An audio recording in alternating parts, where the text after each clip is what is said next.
Pour celles et ceux qui nous ont rejoints à la pause, bienvenue à cette journée des portes ouvertes de la durabilité organisée par Ecolearn.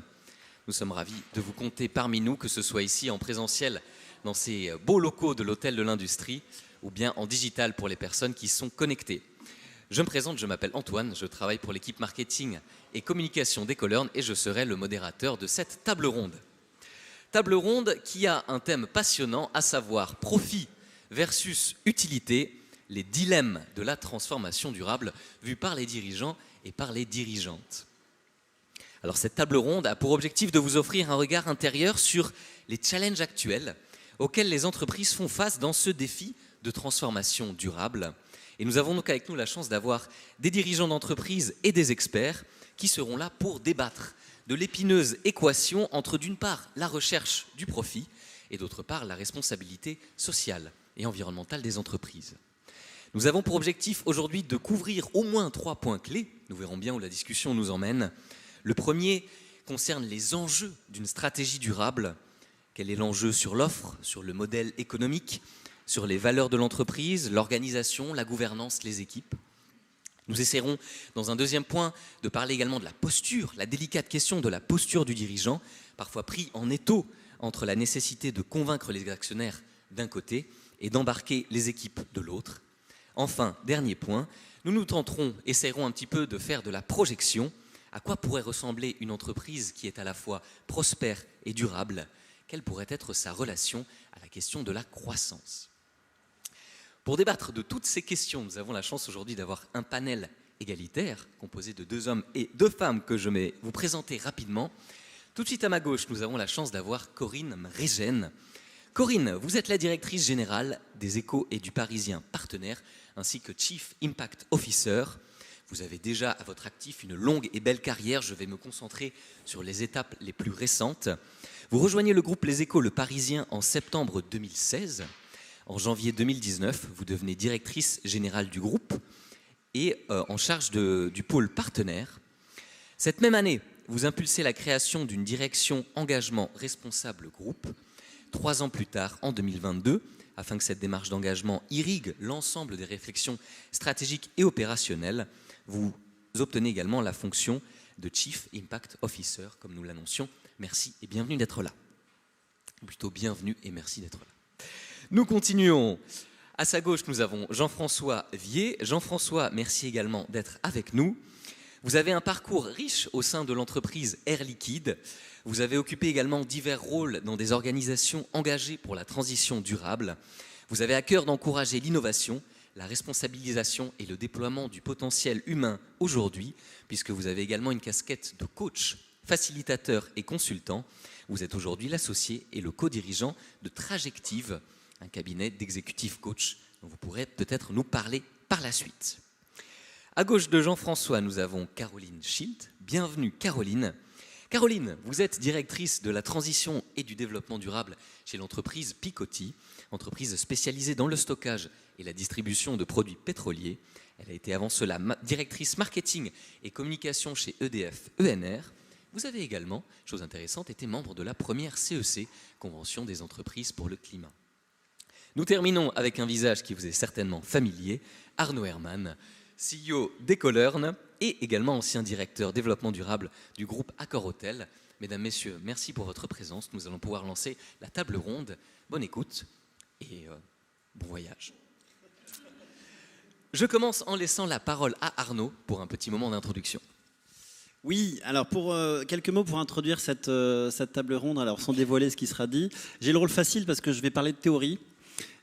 Qui est ô combien plus facile que la pratique que vous êtes en charge de mettre en œuvre. Mais néanmoins, ça permettra d'éclairer le débat, je l'espère. Théorie sur ce que c'est cette transformation durable et surtout ses particularités, selon moi, qui la caractérisent. Quand on est dirigeant, à quoi on est confronté avec ce mot-clé de dilemme. Parce que malheureusement, c'est une transformation qui soulève beaucoup de dilemmes et qui sont parfois pas irréconciliables, espérons-le, mais difficiles à appréhender.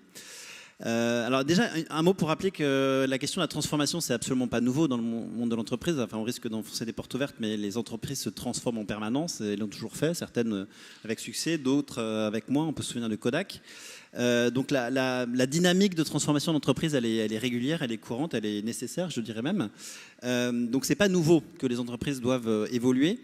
On a en mémoire la vague de transformation digitale, s'il fallait prendre un parallèle, qui est toujours en cours, hein, et d'ailleurs qui est une succession de vagues. Hein. On a eu la transformation d'Internet, puis du mobile, puis maintenant on va avoir celle de l'intelligence artificielle, avant d'en avoir peut-être d'autres.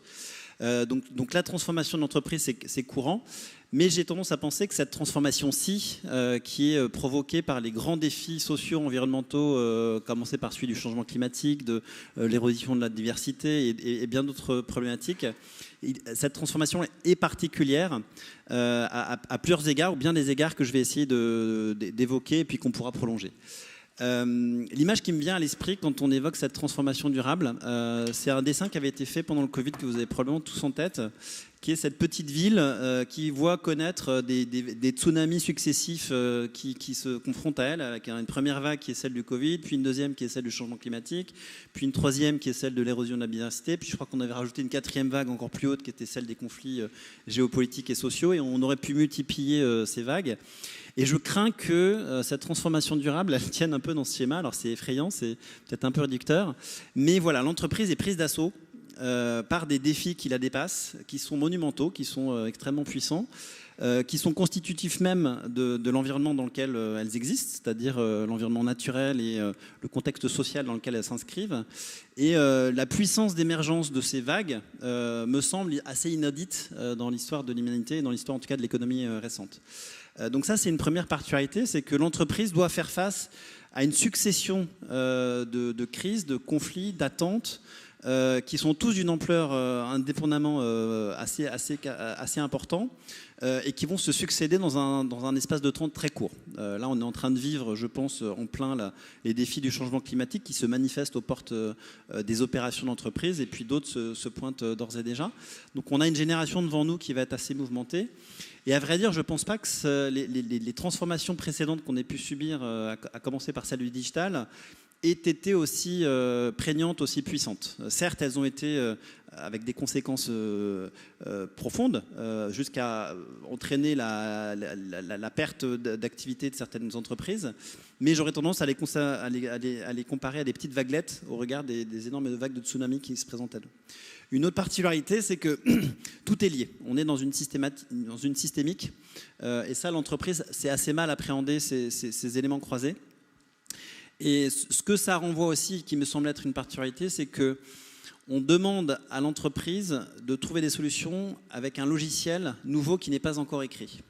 Ce que n'a pas fait autant le digital ou les transformations préalables. Jusqu'à présent, on avait un mode d'emploi qui fonctionnait plus ou moins bien, qui était le mode opératoire des entreprises, leur modèle économique, appuyé sur des réglementations qui régulent le marché, le commerce, la transparence des entreprises. On arrivait à peu près à en sortir. Alors ça ne veut pas dire que des éléments nouveaux pouvaient perturber un peu ce modèle opératoire, et le digital a été clairement un facteur qui a transformé un peu la façon d'opérer des entreprises. Mais on n'est pas du tout dans ce contexte présent avec le durable, puisque là il s'agit vraiment de réécrire le champ de valeur du fonctionnement d'entreprise. Alors ça tient à plusieurs éléments, mais on pourrait démultiplier les enjeux. On est dans une réécriture des horizons d'action. Il va falloir sortir du très court terme pour aller vers du très long terme. Il va falloir sortir vers une responsabilité limitée au mur de l'entreprise pour aller vers une responsabilité élargie à l'ensemble de la chaîne de valeur et sur la totalité des acteurs et interlocuteurs de l'entreprise. Et puis il va falloir s'inscrire à la fois dans une portée très macroscopique qui convient bien aux multinationales, mais aussi s'inscrire dans les territoires et se réancrer dans des terrains qui ont été souvent délaissés par les acteurs multinationaux, qui ont plutôt eu tendance à externaliser et à s'appuyer sur des entités physiques qui détenaient de moins en moins. On a aussi des cartes qui sont rebattues sur l'approche même du marché, c'est-à-dire que le monde économique a été construit sur un univers de compétition ces 30 dernières années, c'est ce qui le caractérise le mieux, c'est comme ça que ça a été construit. Enfin, les marchés sont des luttes d'acquisition à des parts de marché, à des parts de croissance, et désormais quand on introduit l'équation, enfin dans l'équation la problématique de durabilité, on ne peut pas faire l'impasse sur la coopération. Donc il va falloir réapprendre ou apprendre à fonctionner différemment, à ne plus voir dans son compétiteur un ennemi, mais un potentiel partenaire pour soulever et résoudre ensemble des problèmes qui de toute façon sont plus grands que soi et qui ne sont pas accessibles à la portée même de son champ d'intervention. Et ça introduit déjà un premier dilemme, c'est qu'il va falloir résoudre l'équation entre je dois coopérer avec les acteurs de ma chaîne, avec les acteurs de mon secteur, mais je reste compétiteur. C'est-à-dire que j'existe et je peux détenir des parts de marché et croître auprès de mes consommateurs si j'ai des éléments de différenciation.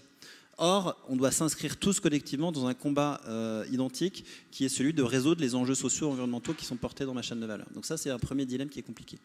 Et puis, fondamentalement, l'introduction du durable, on peut le résumer, rebat complètement les cartes dans la perception même de l'objet, de la finalité de l'entreprise, alors qui se traduit par bien des choses, mais s'il fallait le résumer, c'est qu'aujourd'hui, on prend conscience que l'entreprise joue un rôle politique.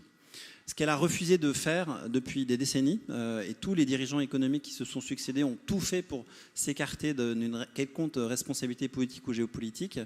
Or, la reconnaissance même de l'utilité de l'entreprise, de sa contribution au commun, n'est rien d'autre que de reconnaître que l'entreprise en soi est un acteur politique au sens antique historique, c'est-à-dire un acteur de la cité.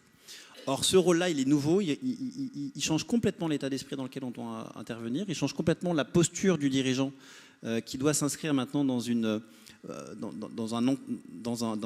capacité d'entraîner, qui doit porter un message politique également, qui doit se préoccuper non pas de ses seuls intérêts particuliers, de la recherche de profit d'entreprise, mais aussi d'un équilibre avec un intérêt général. Ça pose des dilemmes fondamentaux sur notamment la question de la finance de l'entreprise, qui était jusqu'à présent la finalité ultime de croître en volume, en profit. Or, cette valeur, il va falloir la redistribuer. Et on va porter là des dilemmes fondamentaux sur comment trouve-t-on la façon d'opérer pour accepter de redistribuer les mannes financières qui ont été proposées et restituées par les entreprises. Et ça renvoie, in fine, à une question qu'on pourra aborder, qui est la question de la décision, de lieu d'arbitrage, c'est ce qu'on appelle la gouvernance, qui doit être un lieu d'échange désormais non plus entre la défense de l'intérêt particulier de l'entreprise, mais qui doit tenir compte de son rôle politique et donc aussi de la défense de l'intérêt général et des communs qui sont en interaction avec l'activité de l'entreprise. Donc pour toutes ces raisons, il me semble que cette transformation-là, elle est compliquée et elle met une pression phénoménale, je trouve, sur les dirigeants qui ont un rôle à la fois extrêmement enthousiasmant parce qu'à eux d'écrire une histoire complètement nouvelle, mais un rôle absolument ingrat parce que c'est d'une complexité folle. Et c'est là où je propose de passer la parole à nos représentants de direction générale pour nous dire comment on le vit de l'intérieur. Merci beaucoup Arnaud pour ce temps d'introduction. Je propose pour commencer de me tourner vers vous, Corinne, justement pour avoir votre éclairage de dirigeante. Une première question que j'aurais pour vous, c'est comment cette question de la transformation intervient dans l'entreprise dans laquelle vous travaillez, dans le secteur dans lequel vous travaillez, quelles en sont les spécificités selon vous ? Bonjour à tous. Donc vous l'avez dit, groupe Les Échos Parisiens, donc c'est un groupe de presse en France, avec notamment 2 marques natives de la presse quotidienne nationale que sont Le Parisien et Les Échos et un certain nombre d'autres médias. Peut-être un petit point d'histoire, vous l'avez rappelé, mais en gros, l'intuition qu'on a eue en 2018 au sein du groupe, sous l'égide de Pierre Louette, qui est le président directeur général du groupe, c'était l'intuition qu'un groupe de presse comme le nôtre, avec 2 marques natives de la presse quotidienne nationale très complémentaires, ne pouvait pas continuer à être seulement observateur d'un monde qui se transforme. Je pense évidemment à la transformation et aux défis historiques que tu viens d'évoquer, Arnaud, qui est le sujet de la transition environnementale, sociale et sociétale, et qu'on se devait d'une certaine manière de se poser la question de comment participer, accompagner, faciliter la compréhension de ces enjeux et éventuellement l'action. Donc c'est pas un sujet de droite ou de gauche, j'ai envie de dire, c'était plus un sujet qui consiste à se dire on ne pouvait pas rester juste à observateur, mais on se devait de rentrer d'une certaine manière dans l'arène. Avec en arrière-fond quand même l'idée que, vous le savez, je pense, les groupes de presse, les grands groupes de presse d'information, en France notamment, ne se perçoivent pas du tout comme des entreprises comme les autres. Voilà. Et je pense notamment aux rédactions qui considèrent... Je ne suis pas du tout journaliste, donc tout ce que je dis, évidemment...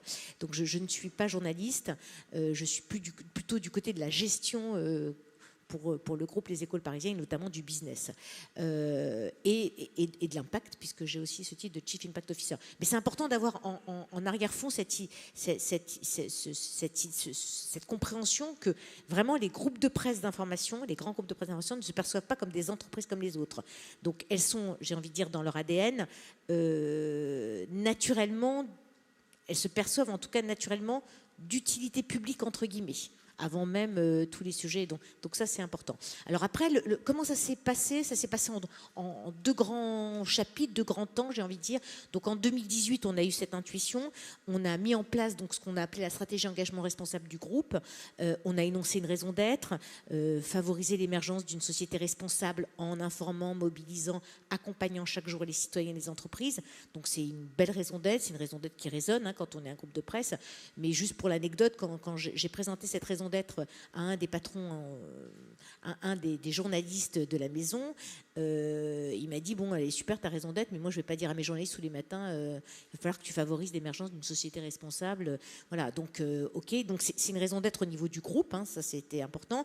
On a aussi identifié des leviers d'engagement pour déployer cette raison d'être, montrer le chemin, montrer l'exemple, agir en tant que média, agir en tant qu'entreprise. Donc agir en tant que média, c'était vraiment l'idée de se dire comment, au travers des contenus qu'on produit, que les rédactions produisent en toute indépendance, et des événements que nous organisons, nous participons à accélérer la prise de conscience autour de la compréhension de ces sujets, et comment on participe aussi à pousser et à favoriser le passage à l'action. Donc ça, c'est vraiment montrer le chemin et montrer l'exemple. On ne peut pas prétendre montrer le chemin sans être à minima exemplaire. C'est toutes les actions internes qui permettent de nous aligner avec cette raison d'être, c'est-à-dire une stratégie de décarbonation, un plan de sobriété énergétique, un plan de sobriété numérique, enfin des actions sociales, enfin tout ce qui va avec ça. Voilà, ça c'était là. Et puis il y avait aussi un point évidemment gouvernance qui permettait de mailler l'ensemble de l'entreprise. Ça c'était vraiment la première période, 2018. Et puis en 2022, post-Covid, on s'est dit, bon, c'est super, il y avait un certain nombre d'indicateurs de performance qui avaient été mis en place, mais tout ça a été très dense, et on s'est dit en 22, il faut être encore plus pragmatique et il faut essayer d'accélérer ce déploiement-là. Accélérer ce déploiement-là, c'était de se reconcentrer sur une priorité par grande thématique. Donc sur l'environnement, la priorité qu'on s'est fixée, c'est lutter contre le dérèglement climatique. Donc climat. Donc la stratégie de décarbonation, on en était à notre deuxième mesure d'empreinte carbone. On s'était fixé, pour vous donner un ordre d'idée, l'empreinte carbone d'un groupe comme le nôtre, c'est tout petit, c'est 50 000 tonnes en 2018. On s'était fixé une réduction de cette empreinte de 50% à 2030. Entre 2018 et 2022, en étant très honnête, sans vraiment avoir fait des actions très volontaristes, juste mécaniquement, de par et le Covid et le changement des usages en matière de consultation d'information, on a déjà réduit de 30% notre empreinte carbone. Donc il nous restait 20% à réaliser. Donc une stratégie aussi très volontariste sur la partie formation, acculturation de l'ensemble des collaborateurs, et en démarrant évidemment par les journalistes. Donc ça, c'était la partie environnement. Sur la partie sociale, la priorité, c'était tout ce qui est inclusion et diversité, donc non seulement dans les contenus qu'on produisait, mais aussi dans la façon de gérer la politique sociale de l'entreprise. Donc là, typiquement, on a développé la politique d'accompagnement des personnes en situation d'handicap. On a augmenté cette population-là, a augmenté de 16% dans nos effectifs. On a nommé un référent handicap. On a signé des partenariats avec un certain nombre d'associations, Agir pour la diversité dans les médias. Nos quartiers ont du courage. En fait, voilà, on a fait un certain nombre de choses. Et puis sur la troisième priorité, sur la partie G, là, l'idée, c'était vraiment de faire en sorte que cette stratégie d'engagement responsable, elle soit d'abord transversale. et pas seulement en silo, parce que même si on voulait qu'elle soit transversale d'emblée, en fait, on se rend bien compte, et je crois que toutes les entreprises qui sont confrontées qui sont dans cette stratégie sont confrontées à cette problématique-là, c'est-à-dire qu'on commence par le silo et on essaye de s'orienter vers de la transversalisation. C'est là où il y a eu cette nomination de Chief Impact Officer. On a aussi mis en place une structure qui permettait d'acculturer le comité exécutif, parce qu'en fait, il faut acculturer toutes les strates dans les entreprises, mais aussi le comité exécutif. Donc, des personnalités inspirantes qui sont venues, je pense à Jean-Marc Jancovici de Carbone 4, qui est venu intervenir, Marie Eklund du Fonds 2050, ou alors des personnalités qui résonnent aussi avec des groupes comme les nôtres, hein, ou un Emmanuel Faber, et dans son expérience notamment ex-Danone et dans ses responsabilités actuelles, c'était intéressant de l'écouter. Voilà, donc ça c'était vraiment les grandes étapes. Alors la vraie spécificité, je pense, d'un groupe comme le nôtre, je l'ai dit tout à l'heure, c'est que les rédactions ne se perçoivent pas comme une entreprise comme une autre. Donc cette question de l'articulation du profit, de la durabilité, c'est pas du tout comme ça que et pourtant dans le groupe, je l'ai dit, il y a des échos, hein, donc ça résonne avec un socle de valeurs libéral, européen et plutôt pragmatique en matière de modèle économique, hein, pour le dire de manière un peu indirecte. Mais pour autant, ils ne se perçoivent pas comme une entreprise comme les autres. Donc ça, c'est vraiment la spécificité. Et ça, il faut faire avec ça en permanence. Après, dans les points communs, j'ai envie de dire que il y a la question du temps, quoi, de la maturité face à ces questions-là. Au début, tout le monde a été un petit peu surpris. Alors c'était d'autant plus surprenant qu'il se trouvait que c'était la personne qui s'occupe du business, puisque moi dans ma fonction, mon job historique, c'est vraiment de monétiser, notamment sur la partie publicitaire, sur la partie événementielle, sur la partie annonce légale, sur la partie publishing, et que ce soit la partie qui s'occupe du business qui justement se charge et développe et déploie cette stratégie engagement responsable, cette stratégie impact. Mais je pense que ça correspondait bien à l'idée qu'il faut vraiment réconcilier, articuler, je crois qu'on en parlera plus tard, la question de la croissance et la question de la durabilité, que c'est pas du tout antinomique, et qu'au contraire ça a été un levier, un accélérateur, un stimuli extrêmement important et extrêmement utile pour le déploiement efficace de cette stratégie. Merci Corinne pour cette première réponse. Effectivement, on aura l'occasion de revenir sur plusieurs éléments que vous mentionnez. Je me tourne à présent vers Caroline avec cette même question. On parle d'un groupe de presse et on parle maintenant de produits pétroliers. Comment la transformation s'exprime, se déploie avec ses spécificités là aussi dans votre entreprise et votre secteur?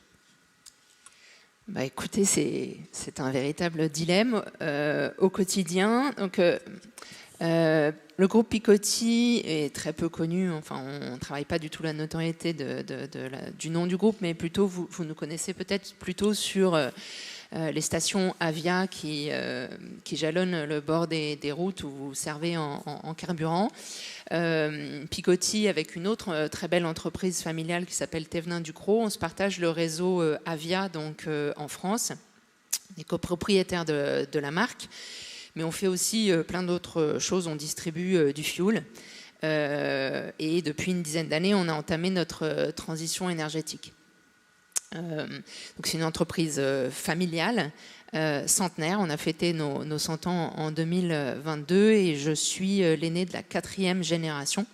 Et je suis arrivée au poste de la transition et du développement durable il y a 2 ans, un poste que j'ai créé. Je suis arrivée juste à la fin de la précédente table ronde et j'ai entendu que les fiches de poste n'étaient pas toujours rédigées avec le bon niveau d'ambition. Il se trouve que c'est moi qui l'ai écrite, donc j'ai eu la chance de faire mon poste. Et effectivement, mes oncles, quand ils m'ont proposé cette place, c'était pas forcément... ils n'avaient pas forcément compris à quel point j'allais essayer de transformer les choses. En fait, pour reprendre tes termes, Arnaud, je suis responsable de changer le logiciel. Voilà, donc changer le logiciel de quelque chose qui a fonctionné pendant 100 ans et qui a été même relativement prospère, mais qui ne va plus fonctionner, c'est une certitude. À quel rythme ? On ne sait pas vraiment. Et la question, c'est est-ce qu'on subit la fin des fossiles ou est-ce qu'on pilote volontairement ce désengagement des fossiles. Avec mon frère, qui va devenir directeur général de l'entreprise, on a suivi la Convention des entreprises pour le climat. Il y a 2 ans, la toute première session, on a eu cette chance inouïe, ce qui a donné beaucoup de rythme et d'ambition à ma prise de fonction et qui nous a permis de partager sur un cap, une finalité, enfin vraiment un récit de ce qu'on avait envie d'écrire pour les 100 prochaines années, parce que la spécificité des entreprises familiales, je crois aussi, c'est cette résilience, c'est le fait qu'on est là plus pour durer dans le temps, pour transmettre aux générations. La génération 5 est déjà nombreuse, hein, les derniers sont en train de naître, mais les premiers ont déjà une vingtaine d'années. Donc l'idée, c'est de transmettre de génération en génération un héritage avec des belles valeurs. C'est une belle entreprise, hein, 1300 personnes avec une cinquantaine de filiales. Donc on a envie de transmettre ça. Or, j'étais 5 ans au conseil de surveillance avant de prendre ce poste et je voyais bien le mur devant nous et les autres aussi, hein, ils ne sont pas aveugles. Par contre, personne n'en parlait. Et du coup, je me suis dit, je vais venir parler du mur. Et mieux que ça, on va écrire une stratégie pour l'escalader. Et donc voilà, aujourd'hui, ce dilemme de transformation, il est réel. Le titre de la table ronde, profit versus utilité, c'est tous les jours. En fait, c'est fin du monde versus fin du mois, tous les jours. Les décisions qu'on doit prendre de rénovation de l'outil de distribution de carburant, vous voyez bien, peut-être vous à Paris un peu moins, mais dans le monde rural et périurbain, on ne peut pas se passer de véhicules aujourd'hui.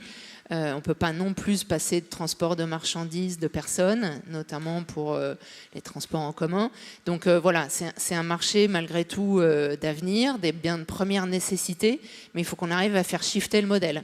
Donc aujourd'hui, je pourrais énumérer un certain nombre de choses qu'on fait en termes de politique de développement durable depuis 2 ans, qui sont effectivement très pertinentes pour décarboner le scope 1 et 2 de l'entreprise, mais plus pour compléter les propos de Corinne, je vais vous parler plutôt de ce qu'on essaye de décarboner le scope 3. Donc en fait, l'utilisation, nous, notre bilan carbone, c'est 15 000 tonnes, scope 1 et 2, mais c'est 4,5 millions de tonnes si on inclut la combustion de l'énergie fossile que l'on distribue à vous, usagers. Donc en fait, on a pris conscience pendant la Convention des entreprises pour le climat que plus que notre transition énergétique, il fallait qu'on fasse la transition énergétique de nos clients. Donc c'est tout simple, mais ça change tout. Ça change tout dans vraiment le logiciel de nos collaborateurs, de nos filiales et du chauffeur jusqu'à mes oncles dirigeants. Ça change tout dans la façon de compter, ça change dans les décisions, ça change vraiment on pourrait s'amuser à définir les termes du titre de la table ronde. Quelle utilité ? Est-ce qu'on parle du service qu'on rend à l'usager, au client final, ou est-ce qu'on parle de l'utilité publique ? Est-ce qu'on parle finalement du service que l'on rend à la société en distribuant un bien de ce type-là qui rend des services absolument nécessaire, mais qui est au rang, si c'est pas numéro 1, enfin bon, on va dire que si, de la pollution et de l'atmosphère et du dérèglement climatique. Donc voilà, c'est obligatoire de changer. Et pour décarboner ce scope 3, on n'a pas d'autre choix. Enfin, ce qu'on a compris à la Convention des entreprises pour le climat, entre autres, et puis toutes les formations qu'on fait, parce que pour se transformer, en fait, je pense qu'il n'y a pas d'autre solution que de s'intéresser aux enjeux, se former, y passer du temps, comprendre, dédier des gens à ça. C'est ce qu'on essaye de faire. Et du coup, dédier du temps sur le temps long, à essayer de prévoir ce qu'on a envie de faire à l'avenir, c'est de changer le business model. Comment on change le business model dans une entreprise comme la nôtre? Comment on change le modèle d'une station-service?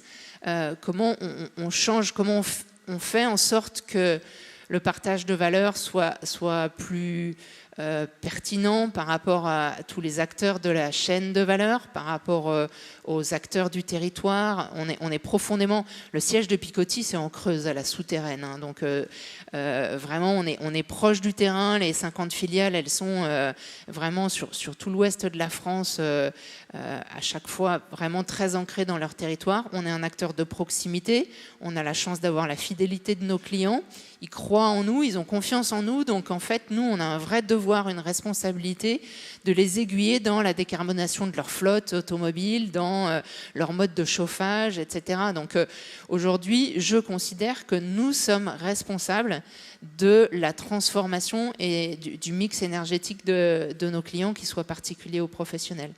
Donc le changement de business model, c'est aussi en tenant compte du récit, de qu'est-ce qu'on a envie de rendre comme service à la société, mais aussi de comment on crée de la valeur. Et aujourd'hui, on n'a pas de levier de croissance d'alternatives bas carbone qui soit aussi rémunérateur, si j'ose dire, que la vente de carburant et à la pompe ou de fuel. Donc en fait, comment on fait ça? Donc c'est vrai, j'ai pas la martingale aujourd'hui. Par contre, ce que je peux vous dire, c'est que des sociétés comme la nôtre sont en train de commencer à adresser ces sujets-là.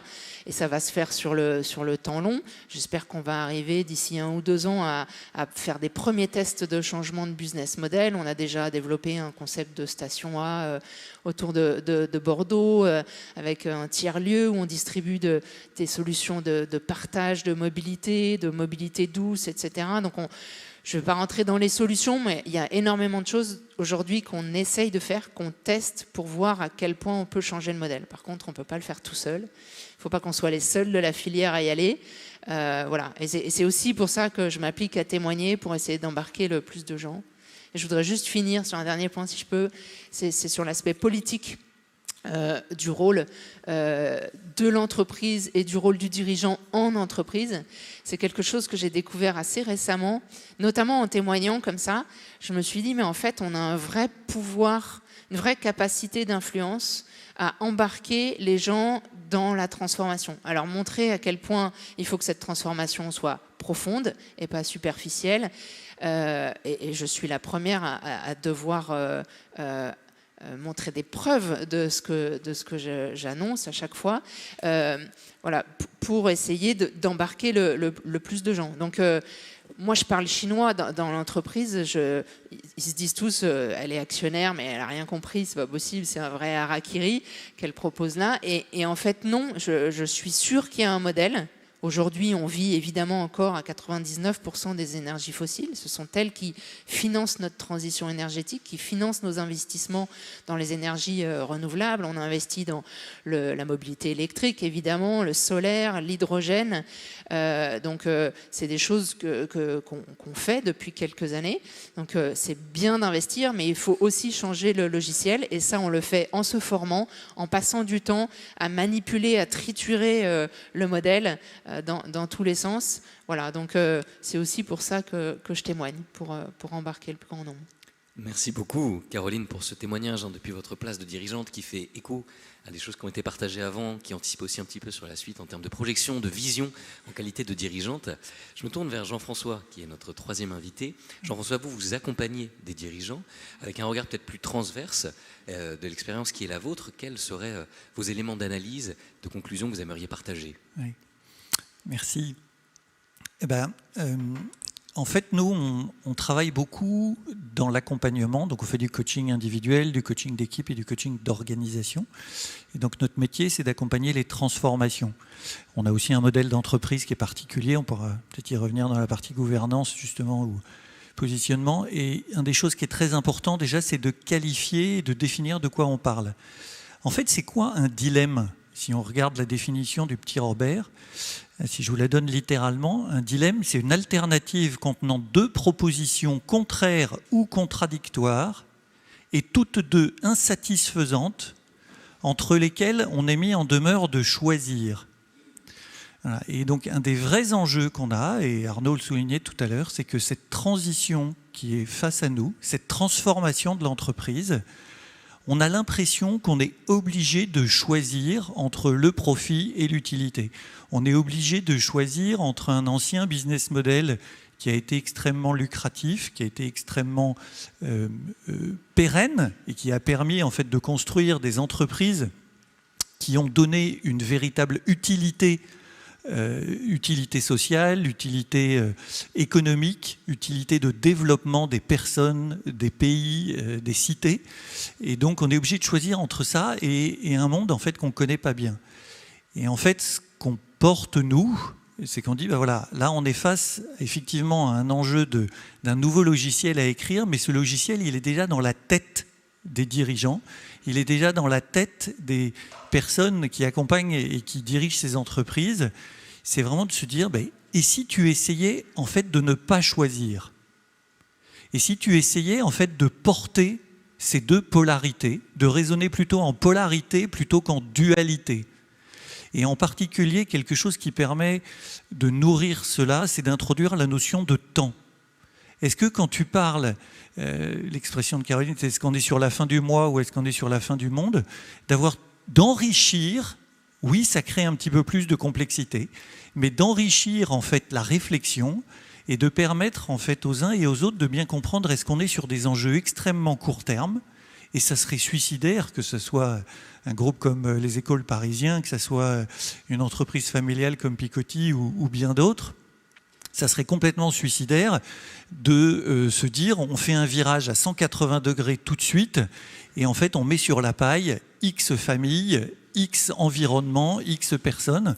Et donc l'enjeu c'est de dire comment est-ce qu'aujourd'hui je conduis mon business model, comment est-ce qu'aujourd'hui je prends des décisions courageuses qui vont avoir un impact plus sur le long terme et comment je nourris ça par une posture des dirigeants suffisante.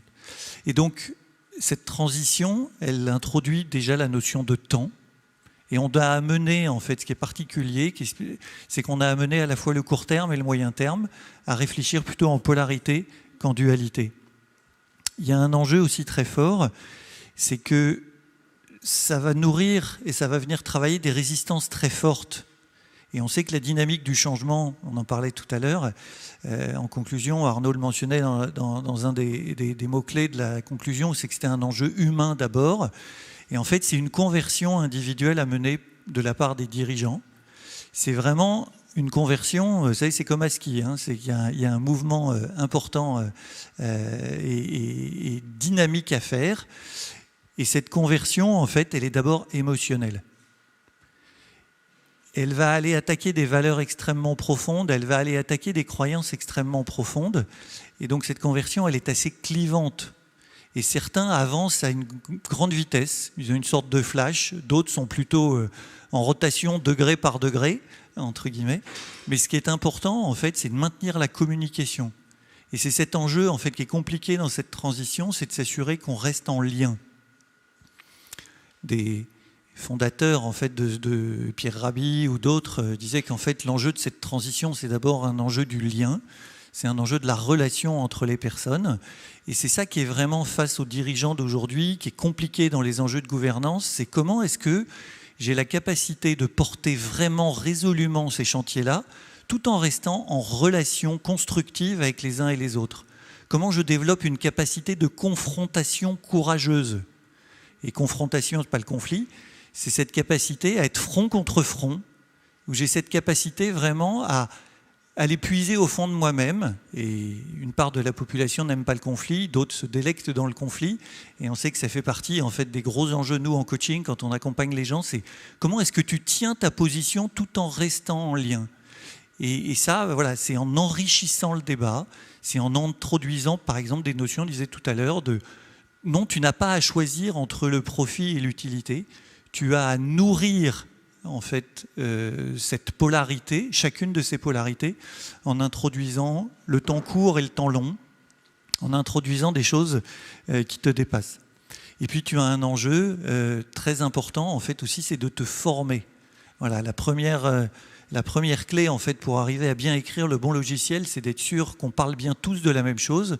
Et cet enjeu de la formation, il doit être écosystémique. C'est-à-dire que dans l'entreprise, on a des gens, en fait, on le voit nous, hein, c'est qu'on a des gens qui vont aller nourrir de façon cognitive, nourrir leurs esprits, leur cerveau. Et en fait, ça peut créer aussi dans l'entreprise un grand écart. C'est que certains vont être très avancés sur les enjeux et d'autres, au contraire, vont être beaucoup plus en retard. Et donc, il y a un enjeu en fait de transversalité extrêmement fort à mener dans l'entreprise pour s'assurer qu'on couvre tout cela.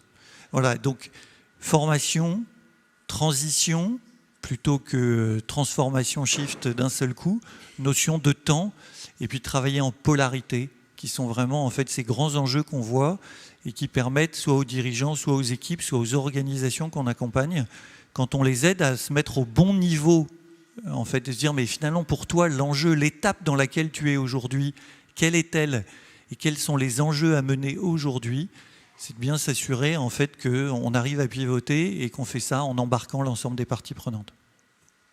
Merci Jean-François. Je rebondis et généralise la fin de votre propos autour de la notion de polarité, réussir à les associer, à les confronter, comme vous le disiez, sans qu'on soit nécessairement dans le conflit, ce qui fait aussi écho à des choses que partageait Caroline. Je généralise la question pour maintenant entrer dans un temps de table ronde où chacune, à votre tour, vous pouvez prendre la parole, rebondir sur vos idées. Avec cette question justement, hein, puisque le terme de dilemme est au cœur de nos échanges, selon vous, comment trouver un équilibre potentiel entre ces polarités, si on reprend votre terme Jean-François, de poursuite de la croissance économique et d'adaptabilité à des modèles d'affaires durables. Est-ce possible selon vous? Si oui, comment? Quel est le témoignage que vous aimeriez livrer par rapport à ça? La parole est à vous.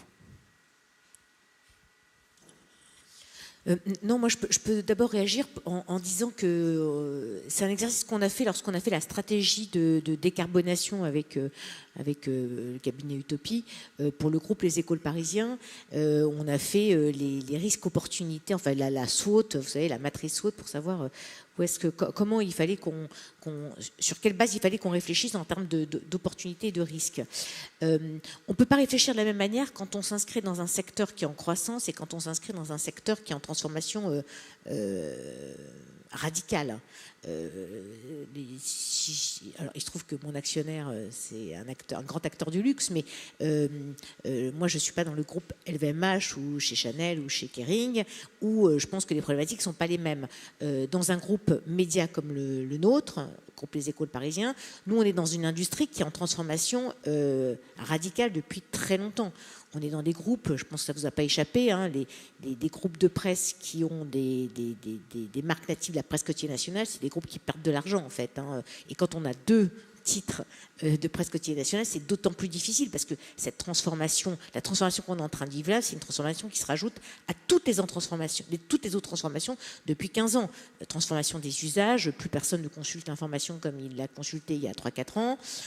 Et autant vous dire que les moins de 25 ans, je ne sais pas s'il y en a beaucoup dans la salle, mais ne consultent pas du tout comme les plus de 45 ans.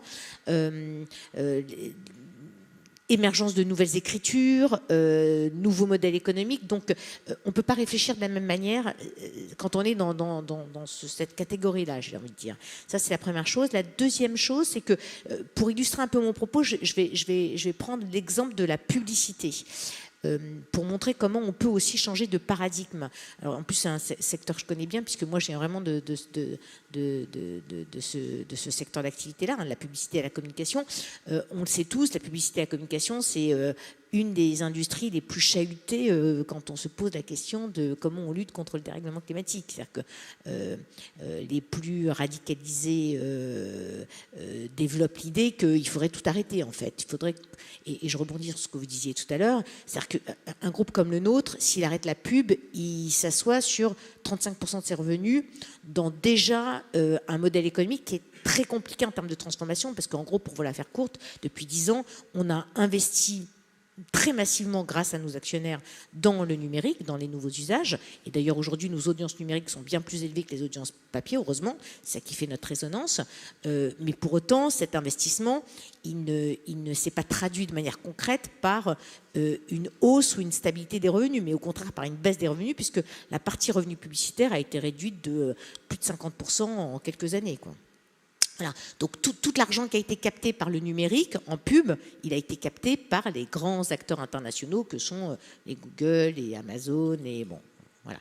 Enfin, ça, vous connaissez, je pense, tous, vous avez tous ça en tête. Donc, la publicité, c'est intéressant parce que c'est un pivot important en termes de, enfin, c'est une source de revenus extrêmement importante dans notre industrie. Et a priori, on pourrait se dire que ça a une empreinte carbone catastrophique. Et en plus, ça véhicule une philosophie de consommation, en tout cas sur les 50 dernières années, qui est une catastrophe au regard de tout ce on a envie de faire émerger aujourd'hui quand on parle d'un nouvel modèle de société qui soit plus sobre, qui soit plus sobre et qui soit moins orienté autour de la consommation à tout craint. Nous, ce qu'on essaie de défendre, et moi ce que j'essaie de défendre par rapport à la publicité, c'est que la publicité doit devenir un levier efficace de la transition. Voilà. Et aussi bien au niveau macro en termes de posture que de manière très très concrète. Au niveau macro en termes de posture, ça veut dire quoi? Ça veut dire que la publicité doit devenir un levier efficace de transformation des comportements et des imaginaires qui sont les nôtres. C'est-à-dire qu'on peut créer des narratifs différents pour rendre, ce que disait Bruno Latour, hein, rendre désirable un monde bas carbone. Parce qu'en fait, si vous ne rendez pas désirable la société dans laquelle on se projette, ça va être compliqué d'y aller. Parce que chacun va se faire fort de dire qu'il faut que ce soit l'autre qui s'y mette. Les entreprises, les pouvoirs publics, enfin, tout le monde trouvera une personne à désigner pour ne pas commencer par soi-même. Donc, créer des imaginaires et se projeter dans une société dans laquelle on valorise le fait que on peut vivre et se déployer, s'épanouir dans un monde de sobriété heureuse, de sobriété épanouissante. Voilà, ça c'est un rôle et une fonction que la publicité peut avoir. Et de manière plus pragmatique, la publicité, aujourd'hui on propose des offres au sein du groupe qui permettent justement de pouvoir développer aussi de la publicité dans un contrainte et dans un cadre qui soit bas carbone. Voilà, donc ça pour moi c'est une illustration très concrète de comment on peut réconcilier, articuler ce que vous disiez tout à l'heure très justement, croissance et modèle durable, c'est-à-dire que ça ne s'oppose pas, ça peut s'articuler, ça peut se réconcilier. Il faut juste aussi parfois changer de paradigme. Merci Corinne pour cet éclairage, cet exemple très précis autour de la publicité.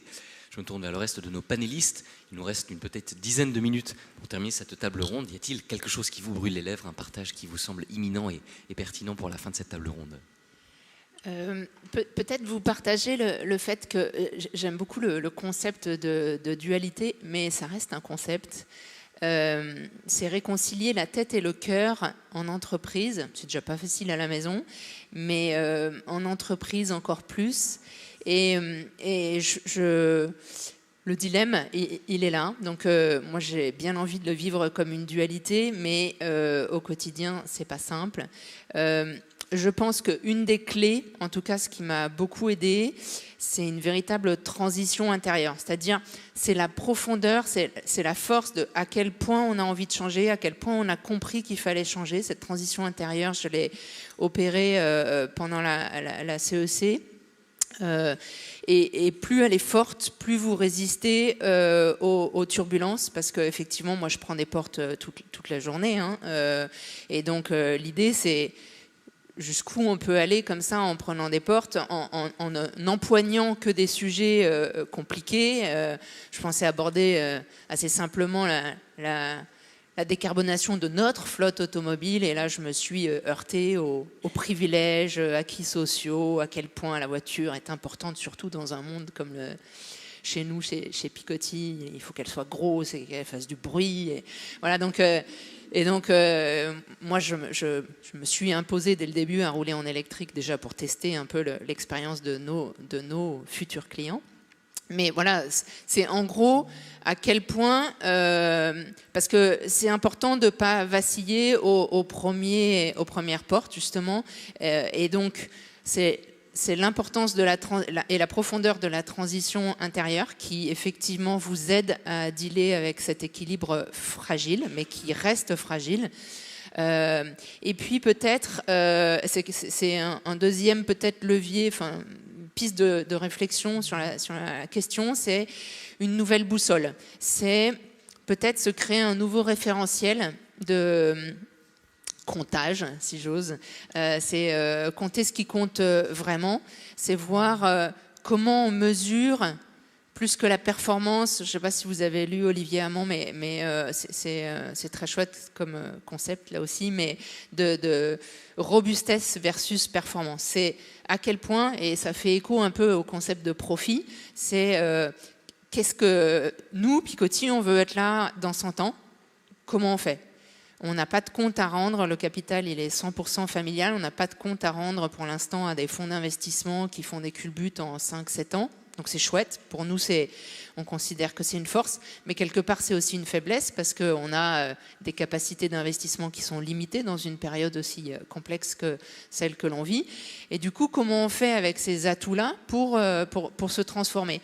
Eh bien peut-être le changement de logiciel, il passe aussi par comment on analyse la performance de notre boîte, qu'est-ce qu'on veut que ça crache globalement, et surtout sur quels indicateurs on se base. Voilà. Donc évidemment, au bout du bout, c'est bien en bas à droite que ça compte parce qu'il y a les banques, etc.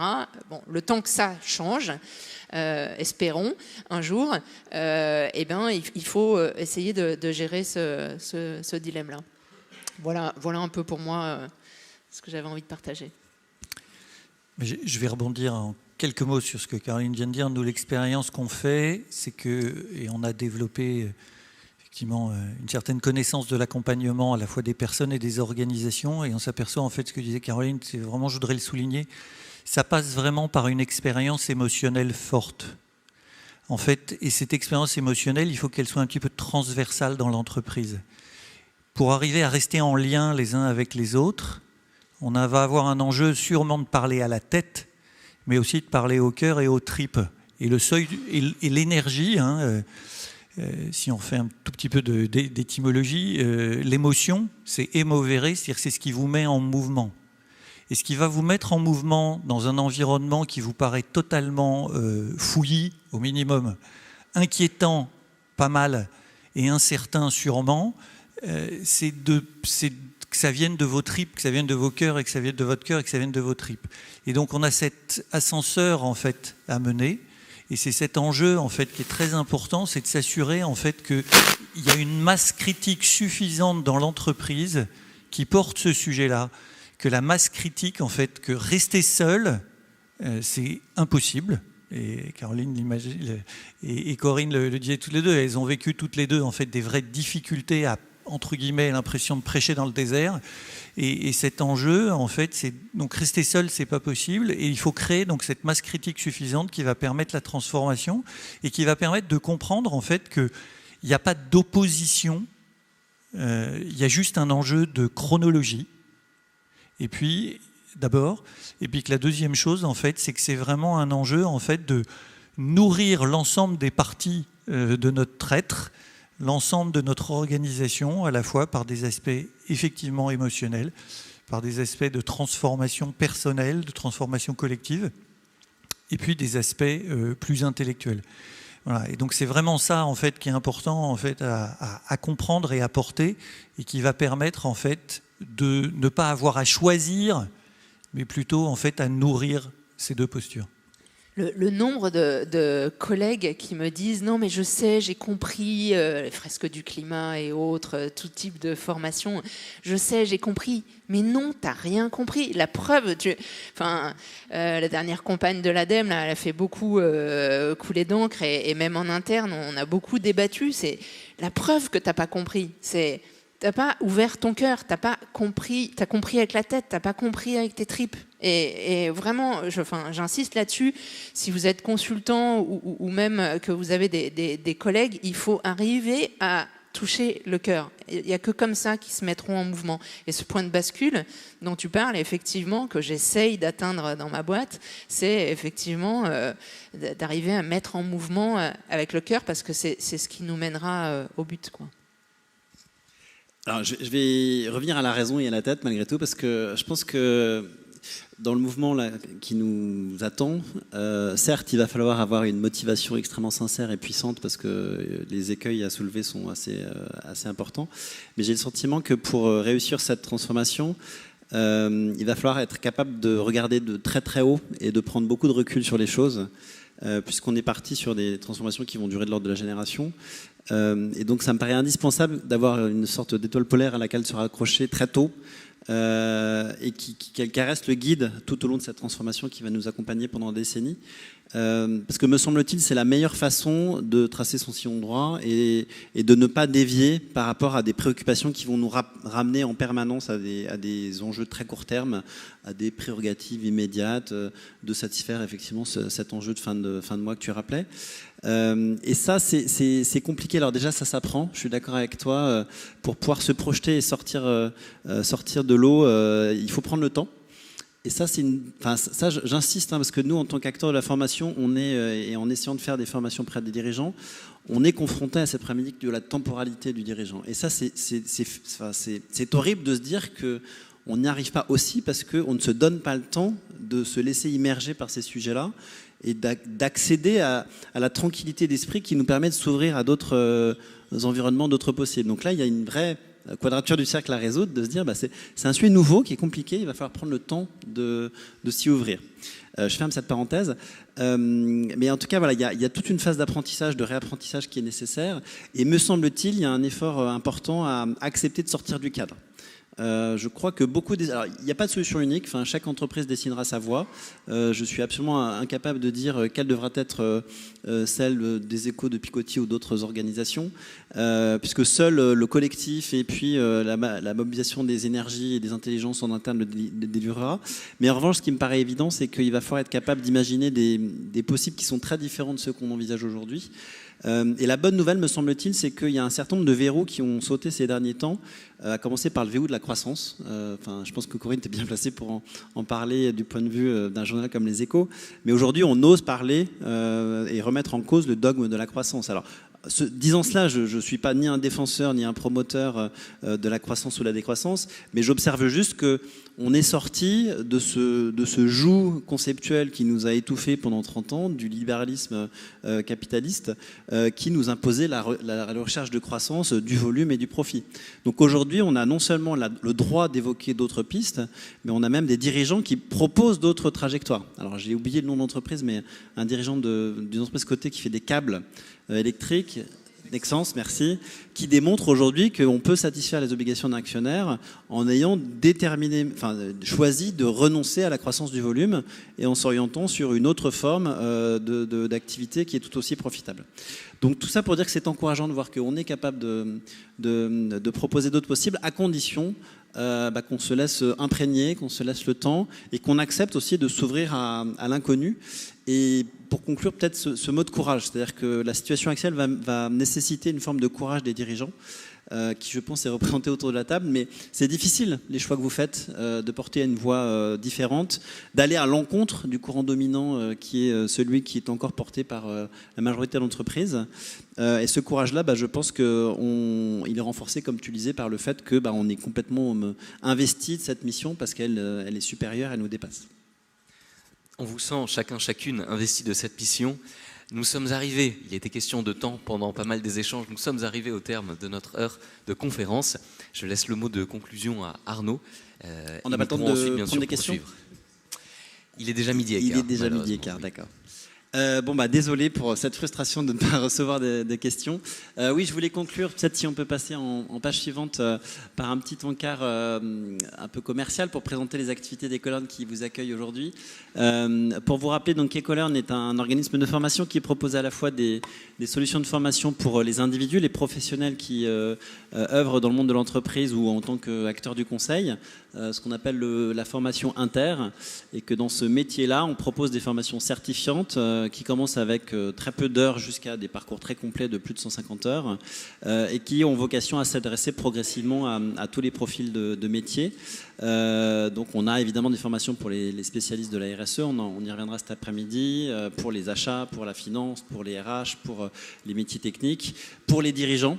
Donc on est ravis notamment d'œuvrer en partenariat avec Trajective pour proposer des dispositifs de formation, d'accompagnement des dirigeants, quelles que soient les tailles d'entreprise, et que ce soit dans des formats où on mélange des dirigeants de profils différents, où on fait des accompagnements au sein même d'entreprises, de comités de direction, pour se permettre de donner ces clés de compréhension. Et on a pris le parti, de par cette problématique de temps, de se dire on va proposer toutes les configurations possibles, donc de 2 heures à 8 heures à plusieurs jours d'intervention sur plusieurs mois d'affilée, parce que de toute façon, il faudra arriver à ce résultat, mais s'il faut commencer par 2 heures, c'est toujours ça de prix. Donc nos formations sont disponibles en digital et en présentiel. Et puis nous proposons aussi des formations directement auprès des entreprises, donc ce qu'on appelle l'intra, pour répondre aux besoins exprimés soit par principalement les directions RSE ou les directions RH, de façon à déployer, là on fait des programmes sur mesure, qui peuvent être alors, essentiellement sur une base digitale, mais qui peuvent reproduire des méthodes d'animation présentielle, de façon à répondre aux besoins qui est exposé par l'entreprise et qui correspond la plupart du temps soit à une appropriation de la démarche de RSE, soit répondre à des problématiques nouvelles qui sont en lien avec le développement durable, comme mettre en œuvre la CSRD, déployer une démarche d'éco-conception ou organiser un plan de transformation d'entreprise si c'est le cas de figure. Et puis un éclairage rapide sur les 2 boîtes du bas. Donc la boîte à impact, on va pouvoir vous exposer à cette méthode d'animation dès à présent, puisque pendant l'heure du déjeuner, si vous êtes inscrit, vous avez la possibilité de toucher du doigt cette méthode, donc qui consiste de façon ludique, gamifiée, à appréhender les enjeux de développement durable stratégiquement sur la chaîne de valeur de votre activité, de votre entreprise, avec une réflexion de type double matérialité. Donc je réfléchis aux impacts sur toute la chaîne de valeur socio-environnementaux et je réfléchis ensuite aux risques et opportunités business que cela fait remonter. Et enfin, pour vous informer en avant-première, que Ecolearn va lancer dans quelques semaines un site e-commerce, donc une plateforme d'accès à des contenus très courts de formation e-learning qui vont vous permettre de vous éclairer sur tous les sujets qui jalonnent cette compréhension du développement durable, qui correspondent aux 250 compétences qu'on a pu identifier à travers le référentiel. Et donc vous pourrez acheter à la carte 1, 2, plusieurs modules qui correspondent aux besoins précis que vous recherchez, soit pour acquérir des méthodes, la CV, l'empreinte carbone, la double matérialité, soit pour approfondir certains concepts comme les limites planétaires, le donut, soit pour décortiquer une réglementation comme la CSRD. Donc tout ça sera bientôt disponible à la carte en ligne. Merci beaucoup Arnaud. Merci également à Caroline, à Jean-François, à Corinne pour la qualité de leurs interventions.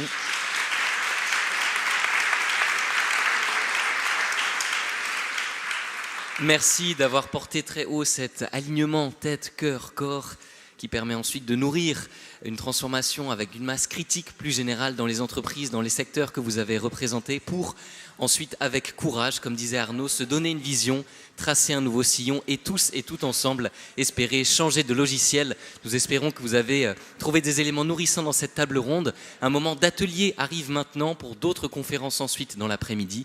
Merci de nous avoir suivis en présentiel et en ligne. Navré de ne pas avoir pu prendre un temps de questions. Je vous souhaite une bonne suite de journée et j'espère à tout à l'heure. Merci à vous.